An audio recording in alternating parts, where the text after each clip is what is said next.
सबसे पहले तो आईएमएफ का वफ्द पाकिस्तान पहुंच गया है और ये $7 अरब का कर्जा है जो पाकिस्तान को मिलेगा 37 महीनों में, यानी 3 साल और 1 महीने तक के लिए ये मुआहदा था आईएमएफ का पाकिस्तान के साथ। ये पाकिस्तान की तारीख का सबसे मुश्किल मुआहदा था, यानी इसमें जो शराइत पाकिस्तान ने मानी, इतनी कड़ी शराइत के ऊपर पाकिस्तान ने कभी भी आईएमएफ के साथ कोई सौदा नहीं किया। बहरहाल आईएमएफ के लिए ज़रूरी है कि पाकिस्तान के पास अमेरिका की खुशनुदी हो। इससे पहले तो थी, उसकी वजह ये थी कि रिजीम चेंज ऑपरेशन के बाद जो अब वजह बताई जा रही है वो ये है कि पाकिस्तान अमेरिकन कैंप में पूरी ताकत के साथ खड़ा था यूक्रेन और रशिया की लड़ाई में, और उससे अमेरिका की उस वक्त की हुकूमत बहुत खुश थी। लेकिन इमरान खान साहब का ये फैसला था कि हमें न्यूट्रल रहना चाहिए। अब देखें, अगर आप अरब ममालिक को देखें, वो न्यूट्रल रहे, वो फ़ायदे में रह गए। जो भारत है वो न्यूट्रल रहा, वो भी फ़ायदे में रह गया। इस खित्ते के और बहुत सारे ममालिक हैं जो न्यूट्रल रहे और फ़ायदे में रह गए। अब इसमें जो बाइडन की पॉलिसी थी और जो यूरोप की पॉलिसी थी उसको टो कर लिया कुछ मुल्कों ने, और वो अब नुकसान उठाएंगे। यूक्रेन के सदर ने जो एक जंगी जुनून शुरू था और जो एक लड़ाई चल रही थी, पूरी दुनिया से पैसा लेकर लड़ाई के अंदर झोंक दिया, और अब जब उस पैसे का हिसाब देने का वक्त आया है तो उनके औसान खता हो गए कि अब ये पैसा वापस कैसे करना है और ये मामला वाइंड अप कैसे होंगे। यूक्रेन ने इतना कर्जा ले लिया है या इतना पैसा वसूल लिया है पूरी दुनिया से कि वो पैसा वापस करना अब यूक्रेन की पसली वो नहीं कर सकती। यानी यूरोप ने, अभी बरतानिया में थे यूक्रेन के सदर, तो उन्होंने वहां से पैसा हासिल करने की कोशिश की तो सिर्फ $2.25 अरब अमरीकी डॉलर जो है वो उनको मिले हैं, और वो भी कर्जे के तौर पे मिले हैं। ये पैसा भी उन्हें वापस करना पड़ेगा। तो 300-350 अरब डॉलर तो अमेरिका ने इस लड़ाई के अंदर झोंक दिया था। अब पाकिस्तान को एक मरतबा फिर आईएमएफ का ये मुआहदा मुकम्मल करते वक्त या तो अमेरिका की खुशनुदी चाहिए, यानी अमेरिका अगर खुश है तो पाकिस्तान के साथ आईएमएफ के मामला जो है वो नरम रहते हैं, खुश नहीं है तो फिर नरम नहीं रहते। नंबर 1, पाकिस्तान को अमेरिका की मदद दरकार होगी। नंबर 2, या तो फिर आईएमएफ के कहने के ऊपर अवाम पर कर्जों का बदतरीन बोझ डाला जाएगा, महंगाई और टैक्सेस में इजाफा हो जाएगा। और इससे पहले आईएमएफ जो कुछ पाकिस्तान में देख कर गया है, जिन चीज़ों के ऊपर जायजा लेकर गया है, उस पर भी कड़ी निगरानी आ जाएगी, चाहे वो इंसानी हकूक के मामला हों या अदलिया के मामला हों या 26वीं आईनी तरमीम के नतीजे में जो खराबा हुआ वो सारी चीज़ें हों। इन सारी चीज़ों को अगर आप इकट्ठा करके देखें तो एक बात तो बड़ी क्लियर है कि अमेरिका की पॉलिसी बदलने के बाद पाकिस्तान का ये दाव तो लग ही जाएगा कि पाकिस्तान को आईएमएफ पैसे दे देगा। ये भी हो सकता है कि एक किस्त और जारी कर दे, लेकिन पाकिस्तान को हर किस्त के लिए एक बड़ी कीमत चुकानी पड़ेगी। और वो बड़ी कीमत क्या होगी ये हम सब जानते हैं कि टैक्सेस में इजाफा होगा। आम आदमी जो है उसके लिए महंगाई बहुत ज़्यादा बढ़ जाएगी। हुकूमत की कैपेसिटी पे अगर हम बात करें तो हुकूमत की इतनी कैपेसिटी नहीं है कि वो आलमी सतह के ऊपर इस तरह का माहौल पैदा कर सके कि बैनुल अक़वामी राय को अपने हक में मोल्ड करके वो आईएमएफ से फ़ायदा उठा सके या आईएमएफ को मजबूर कर सके कि वो कड़ी शराइत रखने की बजाय पाकिस्तान को जो है वो इंसानी हमदर्दी के तौर पे देखे और पाकिस्तान के लिए शराइत को आसान करे ताकि पाकिस्तान इन मुश्किल हालात से, मुश्किल माशी हालात से निकल सके। अब यहाँ पे शमशाद अहमद साहब का एक स्टेटमेंट है, वो मैं आपके सामने रखना चाहूँगा। शमशाद अहमद खान साहब फरमाते हैं जी कि ज़ेलेंस्की से फारिग होने के बाद ट्रंप पाकिस्तान की खबर देने आ रहा है। ये उनका दावा है क्योंकि पाकिस्तानियों को नहीं मालूम कि बाइडन के कहने पर जनरल बाजवा ने पाकिस्तान को यूक्रेन की जंग में फंसाया हुआ है। अभी उसने पाकिस्तान की तरफ आना है और ट्रंप को कोई नहीं रोक सकता। ये शमशाद अहमद खान साहब का स्टेटमेंट है। लेकिन बिलाखिर पाकिस्तान की बारी तो आनी है। शहबाज शरीफ साहब या जो मौजूदा पाकिस्तान की हुकूमत या इदारे हैं वो इस बात को लेकर खासे परेशान है कि डोनाल्ड ट्रंप बिल्कुल रवायती सियासतदान नहीं है। वो अगर अपना करने पे आ जाए तो वो क्या करता है हुक्मरानों के साथ, ये सारी दुनिया जानती है। अब तक डोनाल्ड ट्रंप की जितने भी सियासी रहनुमाओं से मुलाकातें हुई हैं आलमी सतह के, मोदी जो है वो वाहिद एक ऐसी शख्सियत है जो अपनी इज्जत बचा के और बड़े तरीके से डोनाल्ड ट्रंप से मुलाकात करके खुशगवार अंदाज में वहाँ से निकले और किसी को ऐसी सहूलत में असर नहीं आई। उन्होंने बरतानवी वज़ीर आज़म के सामने भी सख्त जुमले बोले हैं। यूक्रेन के सदर के साथ जो एपिसोड हुई वो तो अल्लाह ऐसा टाइम किसी को ना दिखाए कि उनका अपना मुल्क जो है वो जंग के अंदर है, बहुत नुकसान उनका हो चुका है, दुनिया भर का उनके ऊपर कर्जा चढ़ चुका है और रशिया जो है वो बदस्तूर उनके ऊपर ताबड़तोड़ हमले कर रहा है। और ऐसी सूरत में जो उनकी वाहिद उम्मीद है वो जिस तरह टूटी है वाइट हाउस में अमेरिका में, तो उससे एक बहुत बड़ा सबक है। अब मामला यह है कि अगर शहबाज शरीफ साहब को बुला लिया गया या पाकिस्तान की जो हुकूमत है ये वाली मौजूदा फॉर्म 47 वाली, अगर ये कहीं ट्रंप के सामने बैठ गई और उससे पहले ट्रंप ने कोई एक छोटी सी ब्रीफिंग ले ली, जो विल्सन से ले ली या किसी और से ले ली और वहाँ 4 जुमले बोल दिए, तो ये तो एक लफ्ज़ का जवाब नहीं दे पाएंगे। शहबाज शरीफ इतने कमज़ोर आदमी है, ये तो पाकिस्तान में कभी इन्होंने किसी छोटे मोटे ऑफिसर को आगे से जवाब नहीं दिया डर के मारे। शहबाज शरीफ साहब की तो पाकिस्तानी एस्टेब्लिशमेंट से जान जाती है, तो वो कैसे डोनाल्ड ट्रंप का सामना कर सकेंगे या अमेरिकन एस्टेब्लिशमेंट का सामना कर सकेंगे। तो मेरे ख्याल में अब तो वो ये चाह रहे होंगे कि डोनाल्ड ट्रंप से रब्ता ही ना हो हमारा, जब तक हमारी हुकूमत है पाकिस्तान में या जब तक डोनाल्ड ट्रंप की हुकूमत है अमेरिका में, डोनाल्ड ट्रंप के सामना करना ही ना पड़े तो ज़्यादा बेहतर है। पहले इनकी ख्वाहिश हो सकती है कि डोनाल्ड ट्रंप के साथ एक फोटो खिंच जाए, कोई बातचीत हो जाए, लेकिन अब ये डोनाल्ड ट्रंप से डरेंगे क्योंकि डोनाल्ड ट्रंप ने जिस तरह का अपना एक जेस्चर शो किया है, जिस तरह से वो अग्रेसिवली आ जाते हैं एकदम, तो इससे इस तरह के हुक्मरान जो बेचारे जाली हुक्मरान होते हैं इस तरह के हुक्मरान जिनकी आवाम के अंदर किसी किस्म की कोई पजीराई नहीं होती, उनके लिए बड़ी प्रॉब्लम क्रिएट हो जाती है। देखें ना, डोनाल्ड ट्रंप अगर इन्हें डांट के भेज देता है वहां से, तो यहाँ पाकिस्तान के अवाम इनके बारे में क्या हमदर्दी रखेंगे? बिल्कुल नहीं रखेंगे। पाकिस्तान के अवाम तो इनको पहले इनकी शक्ल ही नहीं देखना चाहते। वो तो ये कहेंगे इनको उधर ही रख लो, जो पाकिस्तान की असली हुकूमत है वो यहाँ पे बन जाए, जिन्हें अवाम ने वोट दिए हैं उनको उनका मैंडेट वापस हो जाए। अब होगा क्या, ये आपको आने वाले कुछ दिनों में पता चलेगा। इमरान खान साहब अपोजिशन का एक इत्तेहाद बनाने की कोशिश कर रहे हैं, और ये कोशिश अब से नहीं हो रही, काफी देर से हो रही है। इस कोशिश में जो रुकावट बार बार आती है वो फजलुर रहमान साहब है। फजलुर रहमान साहब को लेकर के जो फेडरल गवर्नमेंट है उन्हें बड़ा कॉन्फिडेंस है कि कभी भी फजलुर रहमान साहब एंटी स्टेटस को नहीं जाएंगे। फजलुर रहमान साहब स्टेटस को की ताकतों के साथ खड़े होंगे, और उसकी कुछ रीजन भी है। देखिए, अभी हाल ही में फजलुर रहमान साहब के एक भाई हैं, मुबैना तौर पे उनके कहने पर एक बड़ी पोस्टिंग भी की गई है वफाकी इदारे में, और ये सिलसिला चलता रहता है। फजलुर रहमान साहब के काम नहीं रुकते, कोई भी हुकूमत हो। इमरान खान साहब की हुकूमत वाहिद हुकूमत थी जहाँ पे फजलुर रहमान साहब को ये प्रॉब्लम आई थी कि खैबर पख्तूनख्वा में और वफाकी हुकूमत में फजलुर रहमान साहब के काम होने बंद हो गए थे और उनके काम नहीं हो रहे थे। फजलुर रहमान साहब अपोजिशन में हो या हुकूमत में, उनके काम चलते रहते हैं। जैसे कि परवेज मुशर्रफ साहब के दौर में भी फजलुर रहमान साहब के काम ज़्यादा नहीं रुकते थे। उसके बाद पीपल्स पार्टी का दौर आया, PMLN का दौर आया, फजलुर रहमान साहब का काम चलता रहा, और इमरान खान साहब के दौरे हुकूमत में उन्हें तकलीफ हुई है। अब मामला यह है कि फजलुर रहमान साहब क्यों चाहेंगे कि ये हुकूमत खत्म हो जाए और एक ऐसी हुकूमत आ जाए जो इमरान खान साहब की हो। फजलुर रहमान साहब इस बात को जानते हैं कि जब भी इलेक्शन होगा इमरान खान साहब अभी जीत जाएंगे, और वो इलेक्शन जीतेंगे तो वो हुकूमत भी बना लेंगे। जब वो हुकूमत बना लेंगे तो फजलुर रहमान साहब क्या इमरान खान साहब से उस तरह से काम करवा सकते हैं या काम ले सकते हैं जैसा इस वक्त की एक कमज़ोर और नकीब जैसी एक हुकूमत है उससे वो काम ले पा रहे हैं? तो इसका साफ जवाब यह है कि फजलुर रहमान साहब इमरान खान साहब की एक मजबूत हुकूमत से काम नहीं ले पाएंगे अपने, जैसे कि वो मौजूदा हुकूमत से अपने काम ले पाएंगे।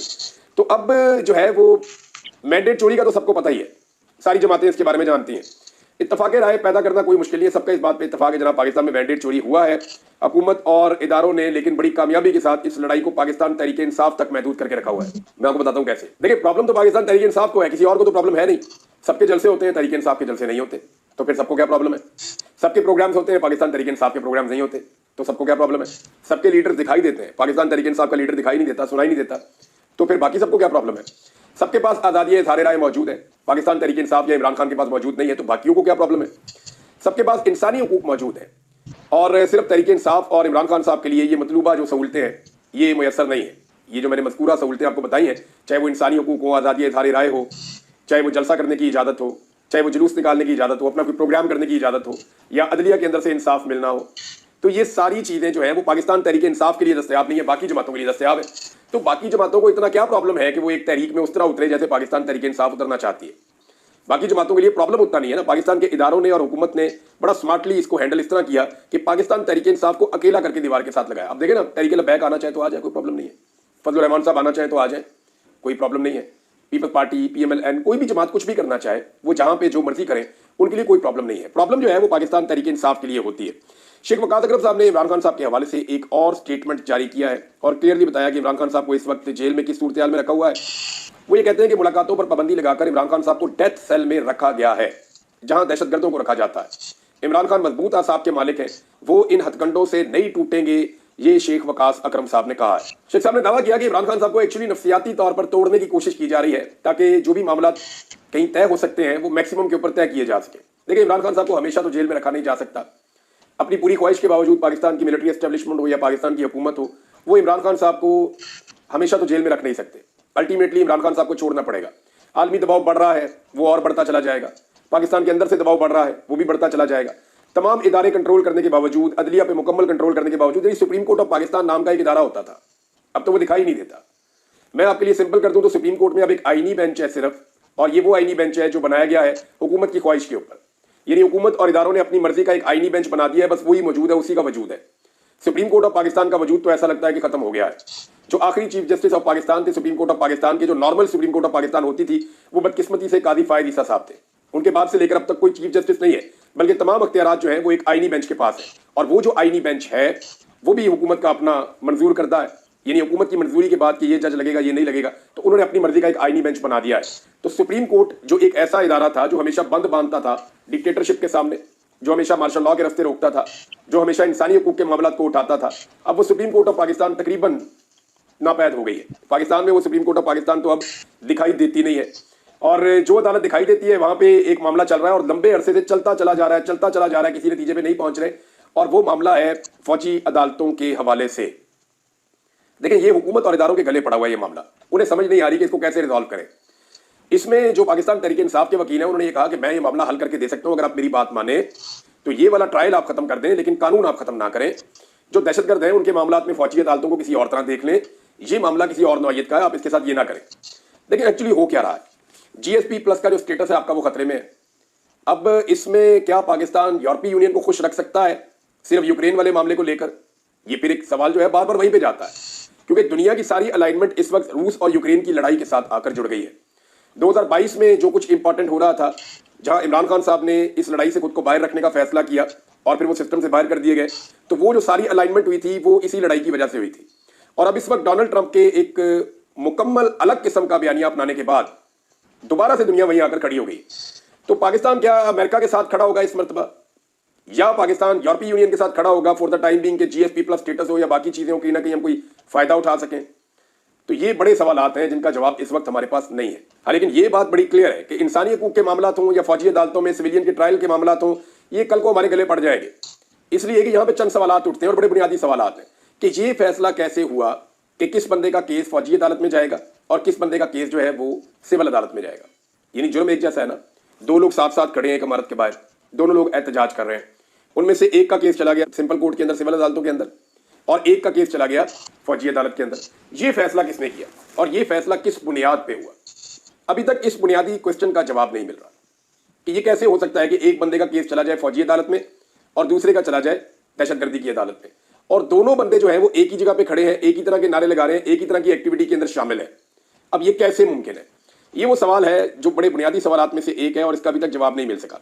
नाज़रीन, जो पाकिस्तान की हुकूमत ने सबसे ज्यादा प्रोटोकॉल दिया गुज़िश्ता कुछ अरसे में वो यूएई को दिया है। यानी यूएई के वली अहद आए, जैसा उनके साथ सलूक किया, जिस तरह उनको प्रोटोकॉल दिया, जैसे इससे पहले उनके हुक्मरान शिकार खेलने के लिए आए रहीम यार खान में, जैसा उन्हें वहां प्रोटोकॉल दिया गया, जिस तरह वहां उनका ख्याल रखा गया, इसी तरह से जैसे बार बार शहबाज शरीफ साहब वहां जाते हैं या पाकिस्तान की मिलिट्री क़यादत भी वहां जाकर मिलती है। तो होना तो ये चाहिए था कि यूएई इतनी सारी मुलाकातों के बाद या इतनी जबरदस्त सफारतकारी के बाद पाकिस्तान के लिए गुंजाइश पैदा करता। लेकिन हैरान कुन तौर पे जो डाटा मेरे पास है, आप हैरान हो जाएंगे वो डाटा देखकर कि हमारे हुक्मरानों की पूरी तवज्जो और पूरी कोशिश के बावजूद हैरान कुन तौर पे गुज़िश्ता साल में 10,100 से जायद पाकिस्तानियों को यूएई ने अपने मुल्क से निकाल दिया। इतने लोग तो किसी और मुल्क के वो नहीं निकालते। यानी 10,100 से जायद पाकिस्तानियों को उन्होंने मुल्क बदर कर दिया यूएई ने, जबकि 50,000 से जायद पाकिस्तानियों की जो वीजा दरखास्तें हैं उनको भी मुस्तरद कर दिया गया है। अब आप अंदाजा कर लीजिए। कहने को नाज़रीन, पाकिस्तान जो है वो एक एटमी मुल्क है, लेकिन इस वक्त हमारे पासपोर्ट की हकीकत क्या है उस हवाले से एक तस्वीर है, मैं आपके सामने रखता हूं। ये देखिए आप, ये जनाब साबिर शाकिर साहब ने भी इसको ट्वीट किया हुआ है। अब यहां पता चलता है कि सबसे कमजोर पासपोर्ट दुनिया के कौन से हैं। तो जनाब दुनिया का जो सबसे कमजोर पासपोर्ट है वो अफगानिस्तान का पासपोर्ट करार दिया गया। उसकी वजह यह है कि तालिबान से एक लंबी जंग लड़ी है मगरबी ममालिक ने, और दुनिया तालिबान को या उनकी हुकूमत को उस तरह से नहीं देखती। दुनिया का दूसरा सबसे बदतरीन जो पासपोर्ट है वो सीरिया का है, शाम का, जहाँ पे हाल ही में एक जंग खत्म हुई है और अभी भी वहाँ पे खाना जंगी लगी हुई है। तो शाम जहाँ पे खाना जंगी चल रही है वो दूसरा है। दुनिया का तीसरा बदतरीन पासपोर्ट जो है वो इराक का है। इराक की सूरत हाल मुझे आपको बताने की जरूरत नहीं है, गुज़िश्ता 2 दहाइयों से वो एक जंग ज़दा मुल्क के तौर पर मौजूद है। नंबर 4 पाकिस्तान है जी, फिर उसके बाद यमन है, सोमालिया है, नेपाल है, फलस्तीन है। फलस्तीन का जो पासपोर्ट है वो पाकिस्तान से बेहतर है। लीबिया का पासपोर्ट पाकिस्तान से बेहतर है। नेपाल का पासपोर्ट पाकिस्तान से बेहतर है। बांग्लादेश का पासपोर्ट पाकिस्तान से बेहतर है। सोमालिया का पासपोर्ट पाकिस्तान से बेहतर है। नॉर्थ कोरिया, ये वो मुल्क है जो पूरी दुनिया में अपनी डिक्टेटरशिप की वजह से बदनाम है। पूरी दुनिया के अंदर बदनामी है नॉर्थ कोरिया की, उसका भी पासपोर्ट पाकिस्तान से बेहतर है। सूडान, श्रीलंका, ईरान, सबके पासपोर्ट पाकिस्तान से बेहतर है। और पाकिस्तान का पासपोर्ट जो है वो दुनिया का चौथा बदतरीन पासपोर्ट है। कहने को हम एक एटमी मुल्क है, यानी दुनिया की 7वीं एटमी पावर पाकिस्तान है। तो होना तो ये चाहिए था कि पाकिस्तान का पासपोर्ट दुनिया के बेहतरीन पासपोर्ट्स के अंदर से एक होता, लेकिन बदकिस्मती से दुनिया की 7वीं जो एटमी पावर है उसका पासपोर्ट दुनिया के टॉप 4 बदतरीन पासपोर्ट्स के अंदर से एक है। नाज़रीन, हम बात कर रहे थे सुप्रीम कोर्ट ऑफ पाकिस्तान की, तो यहाँ पे एक खबर और है, मैं आपके साथ शेयर कर देता हूँ। ये अबू ज़र सलमान नियाज़ी साहब हैं, सीनियर लॉयर हैं, और इन्होंने कादी फ़ायद ईसा साहब ने सुप्रीम कोर्ट ऑफ पाकिस्तान के बाहर इंसानी हकूक़ की यादगार तामीर करवाई थी। अच्छा, जो रिपोर्टर हैं जो वहाँ रिपोर्ट करते हैं वो सारे उसको इंसानी हकूक़ का मकबरा कहते हैं पहले दिन से, क्योंकि कादी फ़ायद ईसा साहब के दौर में जो इंसानी हकूक़ की खिलाफ वर्जियाँ हुई हैं और सुप्रीम कोर्ट ऑफ पाकिस्तान उसके ऊपर जो एक मुजरिमाना खामोशी इख्तियार कर रखी है, उस वक्त से लेकर अब तक ही आप ये समझ लें, खासतौर पर कादी साहब के दौर में, तो उसको फिर तमाम सहाफ़ियों ने और वकला ने उसको नाम दिया इंसानी हकूक़ का मकबरा है। ये कब्रें हैं इंसानी हकूक़ की, और यहाँ इंसानी हकूक़ गसब किए गए हैं, इंसानी हकूक़ के लिए कोई काम नहीं किया गया। अब बैरिस्टर अबूदर सलमान नियाज़ी साहब ने, कादी फायज़ी साहब ने बड़े शौक से ये बनाया था कब्रिस्तान। उन्होंने आर्टिकल 19 के तहत सवाल उठाया सुप्रीम कोर्ट ऑफ पाकिस्तान से, जिसका जवाब देने की सुप्रीम कोर्ट ऑफ पाकिस्तान पाबंद है। यानी ये पूछा कितने में बना, किसको ठेका दिया, कैसे किया, ये सारे सवाल अबूदर सलमान नियाज़ी साहब ने उठाए। लेकिन जस्टिस याया अफरीदी ने 2 लिखे गए खतूत का कोई जवाब नहीं दिया। इस प्रोजेक्ट पर करोड़ों रुपए खर्च किए गए, लेकिन इसका कोई ऑडिट नहीं हुआ। माजी में जजेस सियासतदानों पर बहुत सवाल उठाते रहे, लेकिन जब उनकी अपनी बारी आई है तो जवाब नहीं दिया जा रहा। ये हसनात मलिक साहब ने इस मामले को ऐसे रिपोर्ट किया है। नाज़रीन, शहबाज राणा साहब ने एक मरतबा फिर कंफर्म किया है कि SIFC के क़याम के बावजूद पाकिस्तान सरमायाकारी के लिहाज से 50 साल की बदतरीन कारकर्दगी दिखा रहा है। यानी पाकिस्तान में इस वक्त जो सरमायाकारी हो रही है वो 50 साल की कम तरीन सतह पर है, और इसके बावजूद काबीना में नए वुज़रा को शामिल करने का फैसला किया जा रहा है, और अभी आने वाले वक्त में मजीद वुज़रा को काबीना के अंदर शामिल किया जाएगा। इस किस्म की खबरें भी मार्केट में है। दूसरी जानिब पर राणा सनाउल्लाह साहब ने एक मरतबा फिर दावा किया है, और दावा उनका यह है कि पाकिस्तान अगले 2 साल में मुआशी बहरान से निकल जाएगा। कैसे निकलेगा ये देखें। अगर मुल्क पर दोबारा 12 अक्टूबर जैसा वाकया मुसल्लत नहीं हुआ तो पाकिस्तान अगले 2 साल में मुआशी बहरान से निकल जाएगा। वज़ीर आज़म की क़यादत में वफाकी हुकूमत, आर्मी चीफ की क़यादत में सिक्योरिटी इदारे मुल्क को इस्तेहकाम की तरफ ले जाने की भरपूर कोशिशें कर रहे हैं। अब ये जो राणा सनाउल्लाह साहब कह रहे हैं कि 12 अक्टूबर जैसा वाकया मुसल्लत ना हुआ, तो 12 अक्टूबर को तो मार्शल लॉ लग गया था। क्या वो ये कह रहे हैं कि मौजूदा आर्मी चीफ मार्शल लॉ लगा देंगे, या वो कुछ और कहना चाह रहे हैं, या वो ये कहना चाह रहे हैं कि कहीं बेचैनी है इदारे के अंदर या हुकूमत के अंदर? वो क्या कहना चाह रहे हैं एक्चुअली उन्होंने खुलकर बात नहीं की, लेकिन वो ये कह रहे हैं कि हमें छेड़ा ना गया तो 2 साल के अंदर मईशत ठीक कर देंगे। ये मईशत बिल्कुल ठीक थी राणा साहब। ये 2022 में, 2021 में, कोरोना के बावजूद 2020 और 21 में इस मईशत ने बेहतरीन परफॉर्म किया था। पाकिस्तानी भी खुशहाल थे, महंगाई कुछ बढ़ी थी कोरोना की वजह से, लेकिन ज्यादातर चीजें कंट्रोल में थी, बल्कि मजीद कंट्रोल बेहतर हो रहा था। और पाकिस्तान कुछ ऐसे मुआहदे करने जा रहा था रशिया के साथ कि पाकिस्तान में पेट्रोलियम मसनूआत की कीमतें कम होने से महंगाई मजीद कम हो जाती। लेकिन उस वक्त जनरल बाजवा साहब को एडवेंचर आ गया और उन्होंने पाकिस्तान में रिजीम चेंज ऑपरेशन कर दिया। तब से लेकर अब तक पाकिस्तान की मईशत को ऐसे झटके और धचके लगे हैं कि अब तक पाकिस्तान की मईशत वापस खड़ी नहीं हो पा रही, और लगातार कोशिशों के बावजूद जो भी ये करते हैं वो काम उल्टा हो जाता है, और सारा का सारा बोझ पाकिस्तान के अवाम पे शिफ्ट कर दिया गया है। अब ये हुक्मरान अवाम के अंदर जाने की कैपेसिटी इनमें है नहीं। इनकी सारी की सारी उम्मीद इस बात पे है कि मैक्सिमम टाइम तक मौजूदा एस्टेब्लिशमेंट मौजूद रहे, और वो एस्टेब्लिशमेंट कुछ ना कुछ करके मौजूदा हुक्मरानों को इक्तदार पे बिठाई रखे। नाज़रीन, ये लेकिन हमेशा तो हो नहीं सकता। चीजें बदलनी तो है, आज नहीं तो कल ये चीजें बदल जाएंगी, और ये जो कुछ भी इस दौर में हुआ है इसका खुमियादा पाकिस्तानियों ने भुगता है, और तारीख के अंदर जब लिखे जाएंगे ये नाम तो ये स्याह हरूफ में लिखे जाएंगे।